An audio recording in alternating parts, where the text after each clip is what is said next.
नमस्कार बंधुरा आमी एकटा रेसिपि शेयर करছি। प्रथमेই আমি সরষে তেলে বড়িগুলো ভেজে তুলে নিচ্ছি আর আমি লম্বা করে বেগুন কেটে রেখেছিলাম সেটাও ভেজে তুলে নিচ্ছি আর লম্বা করে করলা কেটেছি সেটাও খুব ভালো করে ভেজে আমি তুলে নিচ্ছি। আর ওই কড়াইয়ে সরষে তেল দিয়ে শুকনো লঙ্কা তেজপাতা 1 চামচ রাঁধুনি ফোড়নে দিলাম।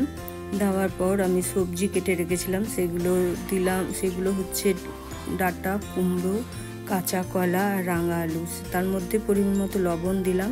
দেওয়ার পর কষিয়ে আমি জল দিয়ে দিলাম আর তার মধ্যে আমি বড়িগুলো দিলাম আর 10 মিনিট আমি সিদ্ধ হতে দিলাম। এদিকে আমি 1 চামচ রাঁধুনি, 1 চামচ সরষে, 1 চামচ পোস্তর একটা পেস্ট আমি তৈরি করে নিচ্ছি। আর 10 মিনিট পরে ফিরে আসছি। দেখুন আমার ওই ডাঁটা সিদ্ধ হয়ে গেছে। আমি দিয়ে দিলাম 1 চামচ লঙ্কা বাটা আর উচ্ছে ভাজা, বেগুন ভাজা সব দিয়ে দিলাম আর দিলাম স্বাদ মতো মিষ্টি আর মিক্সি বাটি পেস্টটা যে মশলাটা করেছিলাম সেটা দিলাম আর 1 কাপ দুধ দিলাম। দেওয়ার পর আমি 2 মিনিট ফুটার জন্য রাখবো।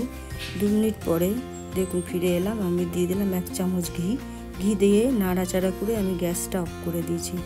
এই রেসিপিটা ভালো লাগলে ইউটিউব থেকে দেখলে আমাকে সাবস্ক্রাইব, লাইক, শেয়ার, কমেন্ট করবেন আর ফেসবুক থেকে দেখলে আমার পেজটা ফলো করে লাইক, শেয়ার, কমেন্ট করবেন।